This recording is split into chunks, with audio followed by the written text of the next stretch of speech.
What's up, guys? This is Rise, and if you're like me, you like to switch up your teams a lot in the Go Battle League. Sometimes I switch up teams every single set. Sometimes I might run a team for 2 sets and another team for 2 sets and so forth. But I do recommend trying to run the same team as much as you can. That way you get a feel for it. You see the same situations over again, and you can learn from mistakes in previous battles and have more success mastering that single team. I've made jokes in the past that I've started using teams for a while and then they become my signature team, and I've had like 7, 8, 9, 12 signature teams in the past. We've got a new signature team in the Ultra League, as this team has been awfully consistent for me so far in the Ultra League, which can be a little bit unpredictable and up and down. I've definitely had some highs and lows so far in the Ultra League, but Nidoqueen, Feraligatr, and Walrein, you've seen it once before.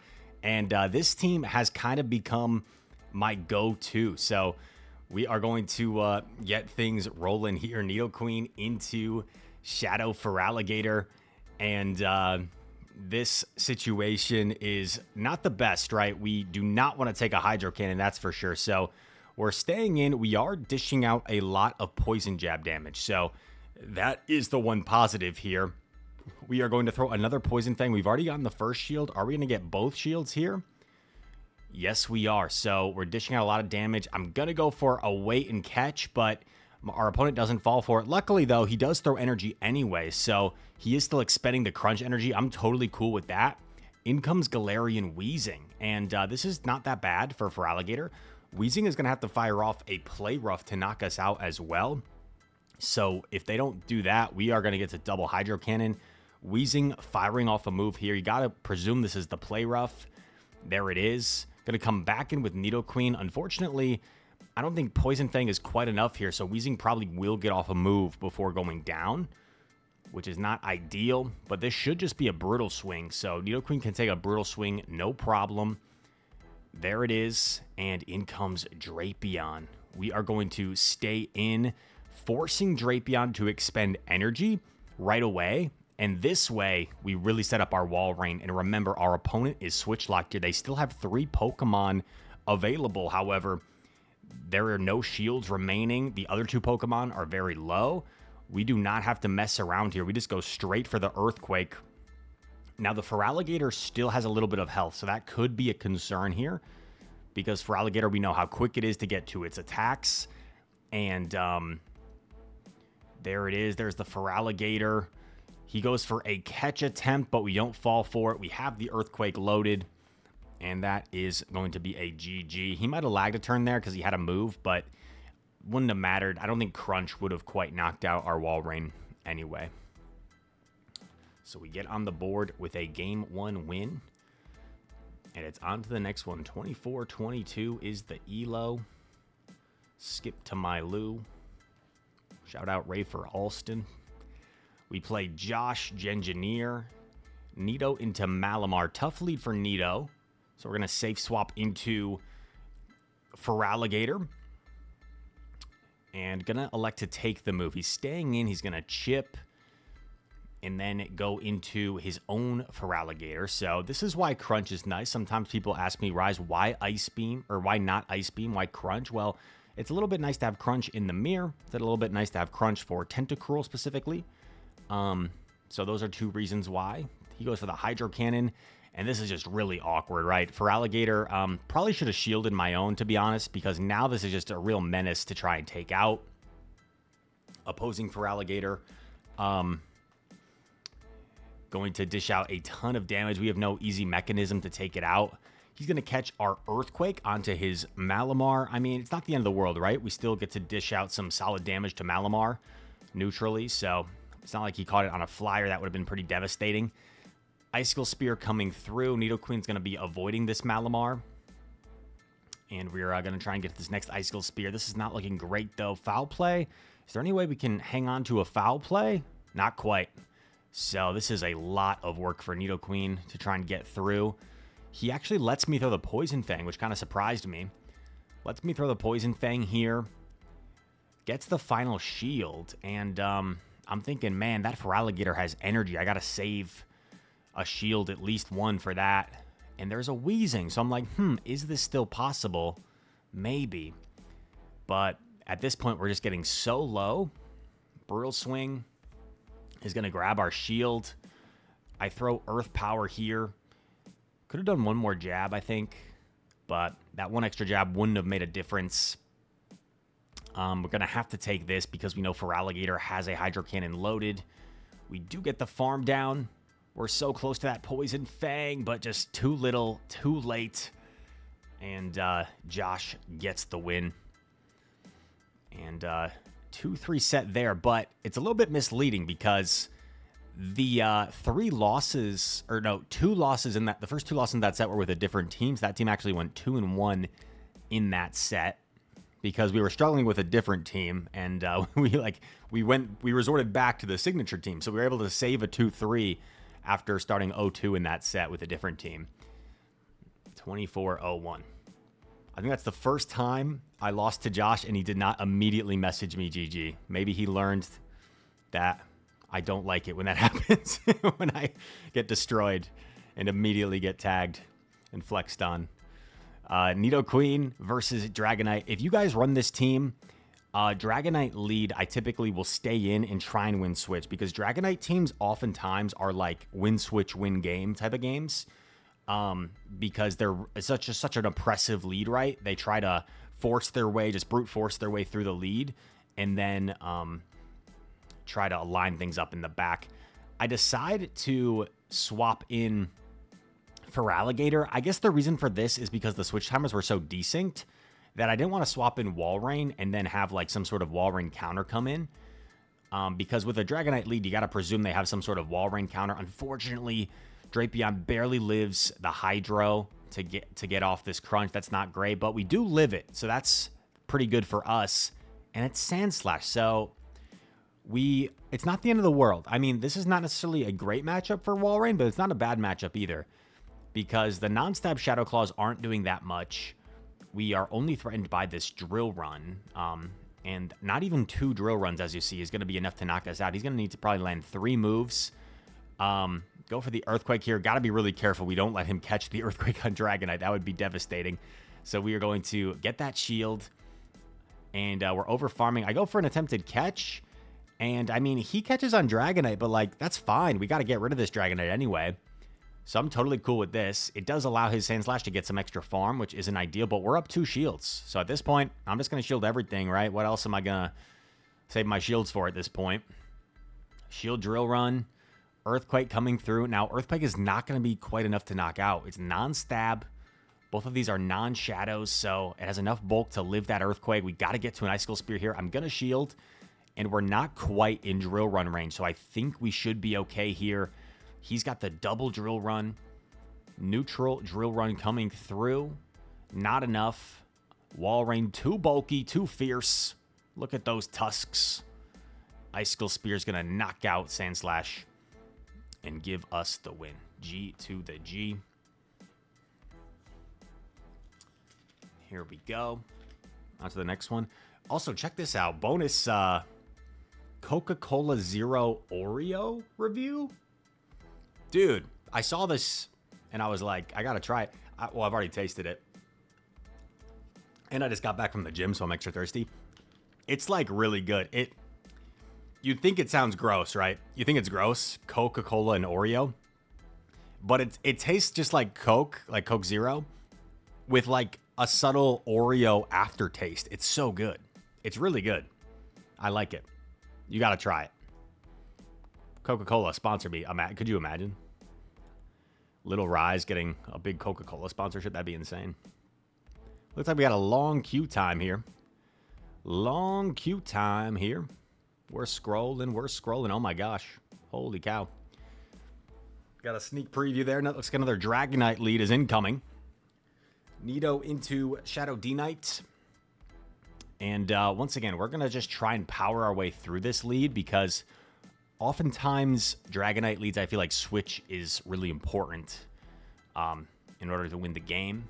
And we'll see. I guess in the previous game, Switch didn't really matter that much because our Walrein was pretty safe. So not always, but I feel like usually it's the case. We're not going to fall for the CMP here, which we would lose. So we're going to go for the extra jab, which we get. Shield, going to Try and jab our way through this. They switch into a Poliwrath, which is a little bit weird. Poliwrath with nerfed counter coming in. I am going to get off... Oh, actually, okay, I get off one Poison Fang, and then I store one. Then go into Feraligatr, hoping that they don't have Dynamic Punch. That way I can resist both the charge moves. So, yeah, there's the Icy Wind, which makes us assume they're probably running Icy Wind Scald. So now it's kind of back to even, right? He's defense dropped. I'm attack dropped. So the damage is, like, kind of normal now for us. We are going to take another Icy Wind. I'm over-farming. I want to have enough energy, so, like, if Dragonite comes back in, I can throw a move at it. Hydro Cannon, enough to knock out, of course.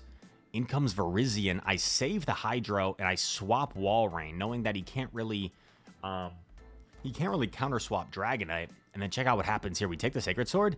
He tries to wait a turn and catch, but unsuccessfully. We were able to recognize that he wasn't in his animation, so we saw it coming. We get the farm down, and then he top-lefted from there. And I don't think that was actually necessary for him. I think if he just simply stayed in, since we swapped out, we were locked, right? So he could have, like, shielded, knocked out our Walrein, and then he could have, like, taken a Poison Fang, and basically we probably would have had to catch to win. So I think our opponent tried to get a little bit too fancy there. He tried to go for, like, the fancy catch win, when actually he could have forced us to make a catch to win. So yeah, sometimes going for the catch isn't always necessary.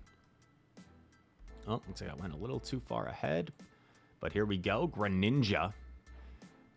Pretty tough core breaker, but we're able to catch a move onto our Feraligatr. We catch the Hydro Cannon. Nice. In comes Tentacruel. This is where having Crunch is kind of nice. Dish out some neutral damage. Maybe we can get a lucky debuff. Or should I say a skillful debuff?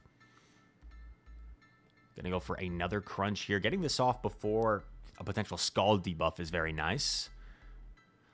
And we actually get a shield advantage, so I'm very happy with that.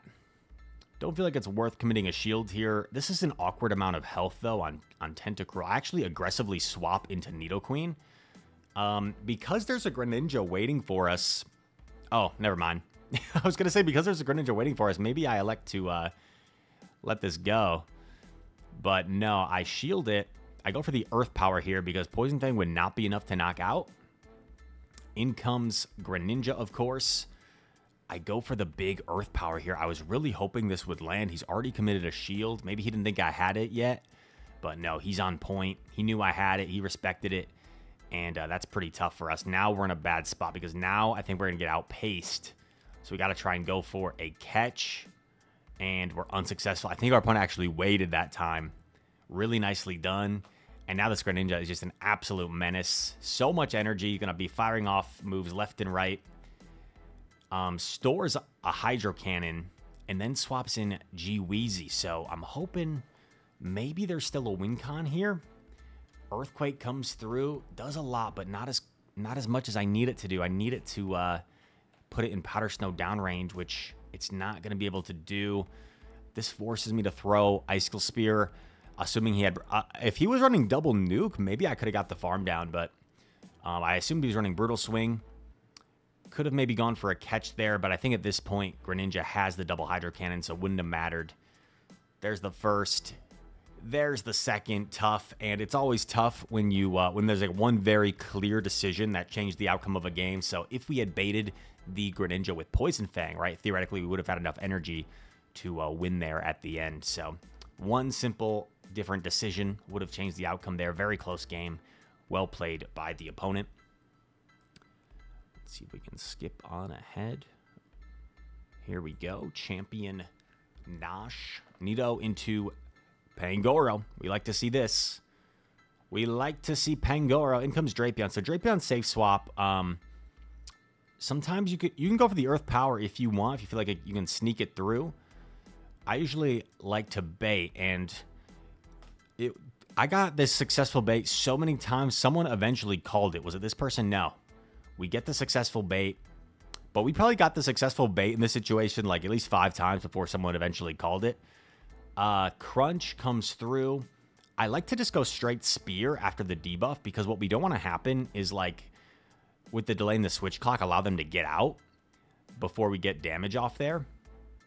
But Walrus, gonna spam off Icicle Spear, do some valuable chip damage to Pangoro. Panda. I was hoping maybe I live a Night Slash from this range, but Pangoro's got a pretty high attack, so Night Slash actually is enough to knock us out. We come in with the Queen. I think we get denied there. We missed out on a jab, unfortunately. They go for Night Slash, and they've got back-to-back, but I know I live this, and I know they're probably going to try and catch the Poison Fang on Drapion, so I anticipate that, and I swap. But they actually swap Skunk. They swap Skunk. So this is where, you know, maybe our non-shadow Feraligatr is actually kind of nice, because these jabs would just be so menacing if we were a Shadow Gator. I'm not sure, excuse me, we would have had enough health to withstand this matchup, but Gator is able to withstand these jabs. They get off another move. We got a shield, of course.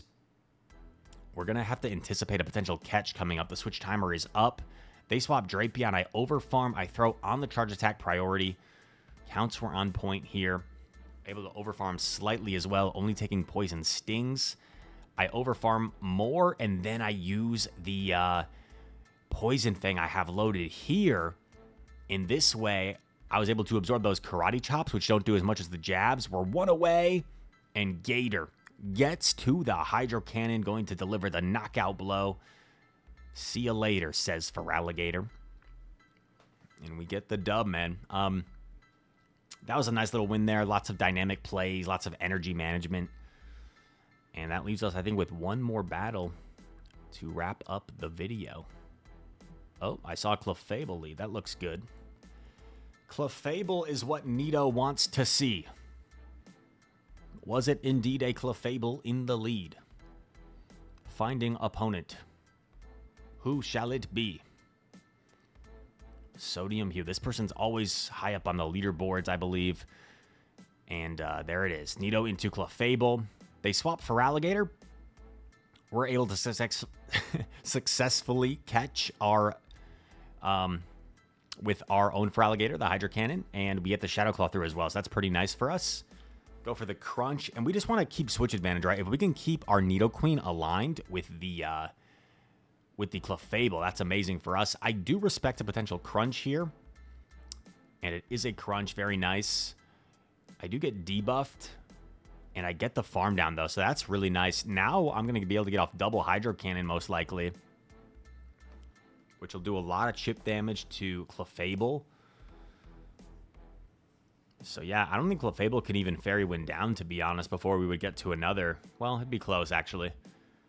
In comes Gastro. So, okay, this is a little bit concerning, because Gastro's up a shield. It's in a neutral matchup here, so Walreign's going to have to put in some work. Walreign's going to have to really hold its own, try to neutralize this Gastrodon. We're going to go straight Icicle Spear here for some more efficient, reliable damage. Gastro very bulky, though. Mud slapping away. We shielded the first, felt like they were less likely to bait since we were already down a shield. We get off this third Icicle Spear. This is nice. This might draw the final Protect Shield. And remember, our Nidoqueen has some energy. Gastrodon overfarming. I feel like you had to throw here, and look at that. We make the catch onto Feraligatr. Really nice. They undercharge it. But at that point, they top left it. So a nice little oomph play to a little statement play to end the video. And that is the team I've been having some success with lately. That I'd say is my current signature Ultra League team. A 4-1 set there to help us climb into the 2400s. And yeah, I hope you guys enjoyed this video. If you did, make sure to leave a like, comment down below. All comments are appreciated. Subscribe to the channel if you're new around here, of course. And all that said, thank you so much for watching. Hope to see you in the next one. Peace.